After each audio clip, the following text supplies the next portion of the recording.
ครับพี่น้องบ่าวสิงค้านเนาะมื้อนี้ผมเองบ่าวสิงค้านก็มาบ้านพ่อเดือนคือเก่าครับพี่น้องมื้อนี้มาตามตัวเลขความฝันของพ่อเดือนเนาะเพราะว่ามื้อนี้ก็มื้อสงกรานต์ครับพี่น้องเนาะเป็นมื้อโค้งสุดท้ายของวันที่15แล้วครับพี่น้องวันที่16ก็เลขออกแล้วเนาะมื้อนี้ผมเอง14บ่มื้อนี้14แล้วบ่โอ้ย14ที่มือ โอ้เว้าผิดมื้อครับพี่น้องก็บ่เป็นหยังเนาะคือว่าแต่วันที่15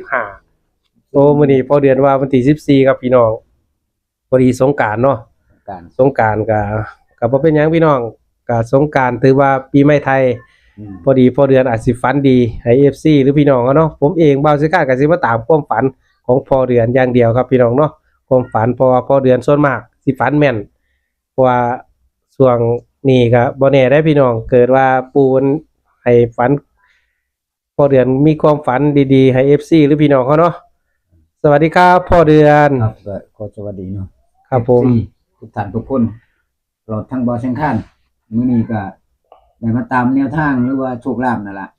ครับ ก็คือมาตามความฝัน ตามความฝันพอเดือนเนาะพอเดือนมีความฝันหรือเปล่า เมื่อคืนฝันอยู่ โอ้ เมื่อคืนฝันน่ะมา2คืนนั่นล่ะฝันมา2คืนนี่ ฝัน2 คืนเลย อัน2คืนแล้ว ฝัน แต่เมื่อคืนนี่จำได้แม่นอยู่เมื่อคืนนี่ อ โอ้ฝันเมื่อคืนว่าโอ้ก็ว่ากันบ่เข้าเที่ยวนี้ก็จักสิว่าจั่งใดแล้วความฝันไหน ความฝันเนาะ เพราะว่ามีคน2คนคนขับรถมารถนั่นก็มีผู้ชายกับผู้หญิงเนาะแต่ว่าผู้หญิงก็คนขาวคนอวบอยู่ดอก อืม มากับผัวเพิ่นว่าบัดนี้เพิ่นก็เอาของมาแจกให้หน้าแต่ว่าของเพิ่นมาหานั่นของมันเต็มรถเลยได้ ว่า จักอิหยังต่ออิหยัง เออ เพิ่นก็มาเพิ่นเลยก็แบ่งของในรถนั่นให้ โอ้เขาแบ่งของให้พร้อม เขาบ่ได้ให้หมดได้แต่ว่าเพิ่นแบ่งให้ อืม ในของในรถนั่นเต็มปิกอัพนั่น โอ้ เพิ่นว่าเดี๋ยวสิแบ่งของให้ไปไว้กินเพิ่นว่า ทะเบียนรถหูจักบ่ ทะเบียนบ่ได้บ่เห็นทะเบียนรถ โอ้ ครับ บ่เห็น พอดีว่าเพิ่นเอาของให้ปั๊บก็ยกมือไหว้เพิ่นกราบตีนเพิ่นได้บ่แม่นว่านี่ โอ้ได้กราบตีนก็พร้อม กราบตีนทั้งผู้หญิงทั้งผู้ชายนั่นล่ะ เออ จนเพิ่นให้พร อืม 2คนนั่นบัดนี้กราบตีนแล้วเจ้าของดีใจแฮงจนน้ำตาไหลจนร้องไห้ว่าซั่น โอ้ เนาะ ดีใจแฮงครับพี่น้องจนน้ำตาไหล เอาของให้ว่าเพิ่นมีบุญคุณนี่ว่า เออ เลยกราบตีนเพิ่นเลยได้บ่แม่นกราบนี่กราบตีนนี่เท้ารองเท้าเพิ่นเลยได้จ โอ้ นบ่ได้กราบแล้วซึ้งในน้ำใจนะซึ้งในความดีของเพิ่น เออ จนน้ำตาไหลจนเพิ่นให้พรว่าบ่เป็นหยังเพิ่นว่าต่อไปนี้ก็สิเฮ็ดหยังก็ให้ทำมาค้าขายก็ให้เจริญให้ทำมาค้าขายให้ขึ้นให้เจริญรุ่งเรืองเด้อเพิ่นว่าบัดนี้เพิ่นว่าเพิ่นให้พรอย่างดีแหละ2คนนั่น ถือว่าฝันดีแฮงเลยนี่ โอ้ฝันดีจนตื่นขึ้นจนน้ำตาไหลเว้าเดี๋ยวนี้ก็ยังคิด โอ้ คิดเห็นว่า คือฮอดตอนเพิ่นอวยพรไว้หยังคำเว้าของเพิ่น ให้เพิ่นว่าต่อไปนี้ก็สิเฮ็ดหยังก็ให้เจริญให้มัน อืม ได้สมความปรารถนาสมความตั้งใจเด้อเพิ่นว่า อืม ทั้งผัวทั้งเมียเพิ่นนั่นล่ะ โอ้ โอ้หัวดีใจแฮงจนบ่ละคุณคิงลูก แสดงว่า คุณฟันเมื่อคืนนี่คุณคิงลูกเลยนี่ แสดงว่าปู่ย่าเพิ่นมาให้พรเนาะสวงสงกรานต์ สวกสงกรานต์ เออ จะมาให้โชคให้ลา เอ ภ อ ห ให้ รือ โช ว่า คให้ลาภ มีอยู่มีกินบ่หรือจังไดก็บ่รู้ เออ แต่คิดว่าเพิ่งมาฝันนี่ได้ตั้งแต่พุ่นมา โอ้เพิ่งมาฝันนี่ เพิ่งมาฝันสองคืนนี่ โอ้ถือว่าโชคดีของบ่าวสงกรานต์เนาะ โอ้โชคดีเลยบ่สงกรานต์ได้มาตาม มาปึ๊บก็พอดีพอเดือนฝันติดต่อกัน2มื้อเลย ก็ฝันแล้วเมื่อคืนนี่ล่ะสะตึกก็เลยว่าเลขนี่สิได้อยู่ดอกแต่ว่าสิได้น้อยหรือได้หลายบ่ฮู้นะ โอ้ คิดว่าสิเข้าอยู่ เขาอยู่ ก็ วันนี้ความฝันนี่พอเดือนได้แปลตัวเลขบ่หรือจะได้ บ่ได้แปลได้หยังเลย เพราะว่าตัวเลขก็ได้มาแล้วก็มัน ตัวเลขได้มาแล้ว ได้มาจากแม่ตะเคียนแล้วก็มัน โอ้แสดงว่าขอเลขมาไว้แล้ว ขอเลขมาไว้แล้ว ก็เพิ่งมาฝันนี่ล่ะ โอ้ ได้ แสดง 2คืนนี่ตั้งแต่ขอเลขมา แสดงว่าเลขเจ้าแม่ตะเคียนมาตอกเฮาตินี่ มาต้องก็ว่า เออ คนนี้โอ้คนขาวแห้งคนอว บ่ บ โอ้ บัดนี้ก็โอ้เว้าดีแห้งจนโอ้คนว่าเป็นกราบตีน เพิ่น เพิ่นบ่เคยกราบตีนพอฮอดนั่นดอกว่าคิดเห็นน้ำใจเป็นความดีของเพิ่น แสดงว่าเพิ่นเมตตาและสงสารเฮา เมตตาสงสารเพิ่น เออ ก็เอาของให้แล้วเพิ่นก็ อืม เฮาก็ขอบคุณเพิ่นนะแต่ว่าคิดเห็นความดีเพิ่นก็เลยเข้าไปกราบตีนเพิ่น เออมาเฮาเข้าไปหาเพิ่นหลายรอบแล้วเนาะ หลายรอบแล้ว เออ จนเพิ่นให้พรนำว่า เออ ต่อจากนี้ไปเพิ่นว่าก็ให้มีแต่สิเฮ็ดหยังก็ให้เจริญเด้อหรือว่าให้สมความตั้งอกตั้งใจสมความปรารถนาเพิ่นว่านะเพิ่นอวยพรให้นะ อืม โอ้ดีใจว่าจนห้องไห้ว่าเจ้าของจนห้องไห้ใส่เพิ่นเลยล่ะเพิ่นก็เลยมาตบหลังน่ะนะเพิ่นก็ว่าบ่เป็นหยังนะต่อไปนี้ก็ เฮ็ดหยังให้มันได้เด้อเพิ่นว่าให้สมความตั้งอกตั้งใจเพิ่นว่าเฮ็ดหยังลงไปก็ให้แต่มีแต่สิ่งดีๆเพิ่นว่าโอ้ ถือว่าฝันดีแฮงเนาะ โอ้ฝันดีอยู่บ่เคยฝัน ฝันดีแห้งครับพี่น้อง เดี๋ยวให้พ่อเดือนเอาตัวเลขมาโซ่ให้เบิ่งเนาะเลขเจ้าแม่ต้นตะเคียนครับพี่น้อง ขอมันนั่นน่ะล่ะ ตั้งแต่พ่อเดือนไปขอเลขเจ้าแม่ต้นตะเคียนมานี่รู้สึกว่าฝันดีทั้งสองมือเลยพี่น้องเนาะฝันสองมือเลย แต่ว่า คนมีแต่คนเอาของมาให้ มื้อคืนฝันแบบว่าได้กราบตีนผู้เฒ่าได้อวยพรให้พร้อม แสดงว่าเจ้าแม่ตะเคียนตามมาให้พรครับพ่อเดือนเพราะว่าพ่อเดือนเคยมาขอท่านประจำไปหาประจำแล้วก็เลขอยู่หันก็มีแต่ขึ้นแต้มหนึงลงแต้มหนึงเนาะ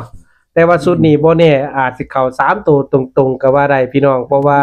รู้สึกว่าท่านได้มาอวยพรให้พ่อเดือนช่วงปีใหม่ไทยพอดีช่วงสงกรานต์ พอดีเนาะ ให้พ่อเดือนร่ำรวยคิดสิ่งใดก็ขอให้ได้เพิ่นว่า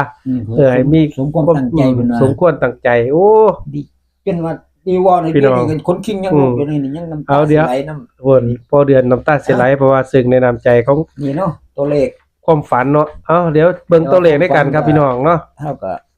ก็ คือเว้าสู่กันฟังซื่อเนาะความฝันเนาะ แม่นเป็นความ ฝันยังไงก็เว้าสั่นล่ะจักสิ เป็น ว่าไง เป็นความฝันเนาะพี่น้อง แม่น อืม จริงหรือบ่จริงก็บ่ฮู้ได้ตัว แม่น ผมเองก็บ่ได้ฮู้คือกันล่ะ เดี๋ยวเบิ่งตัวเลขด้วยกันเนาะ นี่เนาะก็คือตัวเลขจำ ตัว มี เลข เขียนทองนั่นล่ะ เออ ที่ว่าก็บ่เคยไปขอดอกมีครั้งนี้ล่ะครั้งแรกนั่นล่ะ โอ้เพิ่งไปขอหม่องเก่าหั่นบ่ตะเคียนคู่บ่ นี่อยู่วัดเฮานี่แหม โอ้ตะเคียนวัดตะเคียนอยู่บ้านเฮา ที่ อื ว่าม ก็บ่เคยไปขอเขาเทื่อบ่เคยไปหาดอก เออ แต่ก็คิดว่าสิไปอยู่คิดว่าเดี๋ยวสักมื้อหนึงก็มาขอโชคลาภ พอดีพ่อเดือนไปขอเจ้าแม่ตะเคียนอยู่วัดปราสาทเนาะ ปราสาทเฮานี่ เอ ล่ะ ก็ได้มาแล้วมาฝันดี มาฝัน2คืนเลยยังว่า ฝัน2คืนซ้อน คืนนี่ที่ฝันคักแห้งยังว่า โอ้ ฝันจนเดี๋ยวนี้ก็ยังคนคิงยังลุกคันบอกเรื่องนี้นะคันว่าเรื่องความฝันนี่มัน เว้าอะไรอ่านตัวเลขให้ FC ฟังแหน่พ่อเดือน คือตัวเลขจุดธูปนี่ล่ะมงคลนี่ล่ะของ ครับ เจะไม่ตะเคียนทองที่อยู่วัดนั่น ครั ล่ะ บ ก็ได้ ผม ตัวเลข568 ครับ 568ก็เลยจับคู่ให้68 ครับ แล้วก็58ตัวนี้ก็กับ56ครับ แต่98นี่ก็ย่าน6มันกลับหัวขึ้นเนาะ ครับ ย่านมันเป็นเก่านะก็เลยเอา98ให้ตัวนึง 98ให้ตัวหนึงเนาะ เพราะว่าย่าน6มันกลับหัวขึ้น ครับก็พ่อเดือนโคกนี่เคยมีประวัติ เคยกลับหัวขึ้นหน้าก็เลยว่าซื้อกันไว้แน่ ครับพี่น้องเฮาเนาะ แต่ว่า ก็พ่อเดือนยังบ่ทันได้เขียนแต่ตัวหนึงคือ คือตัวใด 95 ตัวว่าเก่าหา 59นะอันว่าใส่เลขโคกนะ แมนเพราะ เอ ว่า อ ตัวนี้หาเก่าด้วยนี่ คัน เออ 6มันกลับหัวขึ้นเป็นเก่าก็เป็นหา เป็น59 คือสิครบแล้วแต่ได้หาเก่าเนาะเอาถูกต้องแล้ว เดี๋ยว FC บ่สิติได้ คือว่าใช้บัดหาเก่าคือเขียนให้เพิ่นว่า6 เออก ลายเป็นเก่าบัดบ่เขียนให้ไว้อีกแล้วเนาะ แม่น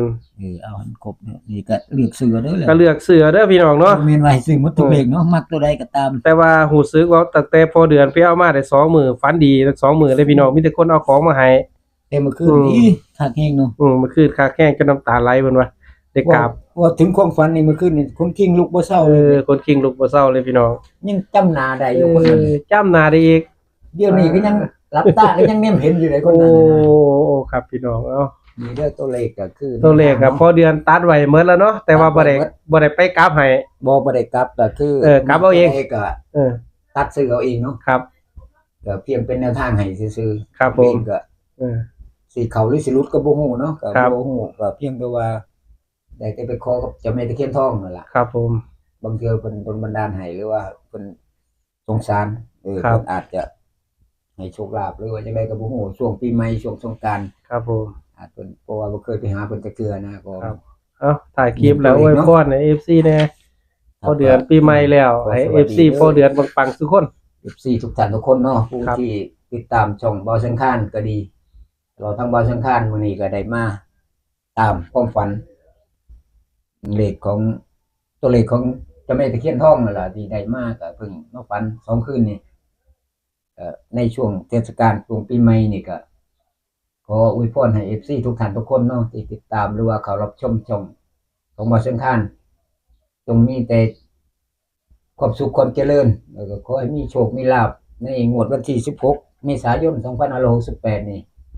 ขอบารมีสิ่งศักดิ์สิทธิ์ ดลบันดาลให้คุณครูบาอาจารย์หรือว่า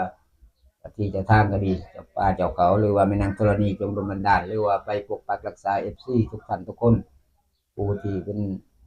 ติดตามหรือว่าเขาชมช่องเราสำคัญก็ดีก็ขอให้ปังๆเฮงๆเด้อในวันที่16นี่เป็นเลขของเจ้าแม่ตะเคียนทองที่ผิดที่ถูกก็อย่าว่ากันแต่ผมเองก็บ่ได้ฮู้ว่ามันสิออกหรือบ่ออกก็เพียงแต่ว่าหาแนวทางให้ FC ให้พี่น้องลองนำไปเสี่ยงโชคเบิ่งพิจารณาช่วยกันเบิ่งเพื่อมันเป็นไปได้ผมเองก็ได้แต่ภาวนาสิ่งศักดิ์สิทธิ์ดลบันดาลให้ FC ทุกท่านทุกคนได้รับโชครับใช้ได้มีอยู่มีกินคือให้ภาวนาเนาะจงดลบันดาลให้เด้อในวันที่16ขอปังๆเฮงๆสุขสุขคนขอให้มันลำๆรวยๆมีเงินมีทองขอสวัสดีเนาะ